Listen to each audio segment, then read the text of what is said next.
மங்கல்ய தோஷம் இருக்கு, கலஸ்தர தோஷம் இருக்கு, அதனால நாங்க மாங்கல்ய கட்டலாமா அப்படின்றக்க இந்த மாதிரி பாதிப்பு உடையவர்கள் மட்டுமே தங்கத்திலேயே தாலியை செஞ்சு அப்படி கழுத்துக்கு மேல கொண்டு வந்து போடுவது சிறப்பு, தோஷத்தை விலக்கும். ஆக தோஷம் இல்லாத ஜாதகங்கள் மஞ்ச கயிறுல தாலி கட்டுவது ரொம்ப சிறப்பு. தோஷமான ஜாதகங்களுக்கு தாலி தங்கத்துல போடுவதில் குற்றமும் இல்லை, குறையும் இல்லை. ஆக எதற்காக போடுகிறோம் என்பதை தெரிந்து போட்டீங்கன்னா என்னாலும் பொன்னாள் தான். பொதுவா தோஷங்கள் அதிகமா இருக்கும்போது இந்த மஞ்ச சரடு போடுறதே குறையா இருப்பாங்க. ஏன்னு கேட்டீங்கன்னா அந்த சரடு போடும் போதே வீட்டுக்குள்ள சண்டைகள் நடக்கும். அதனால கொஞ்சம் கவனத்தோடனும் மிகவும் சிரத்தையோடையே இந்த விஷயத்துல கவனமா இருக்கணும். பொதுவா தங்கத்துல மஞ்ச கயரே இல்லாம போட்டோம்னா அது மனைவின்ற ஸ்தானத்தை குறைக்கும்.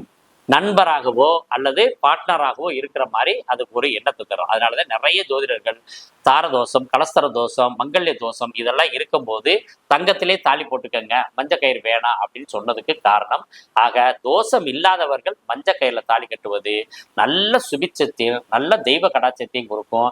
மென்மேலும் குடும்பம் பெருகும். தோஷமானவர்கள் இறைவனிடம் அந்த மஞ்ச கயிறுல தாலி கட்டினது கூட இறைவன்கிட்ட கொண்டு ஒப்படைச்சிட்டு குலதெய்வ கோயிலில் போட்டு நீங்க கோல்டில் போட்டீங்கன்னா அதுவும் தோஷத்திலிருந்து விலக்கும்.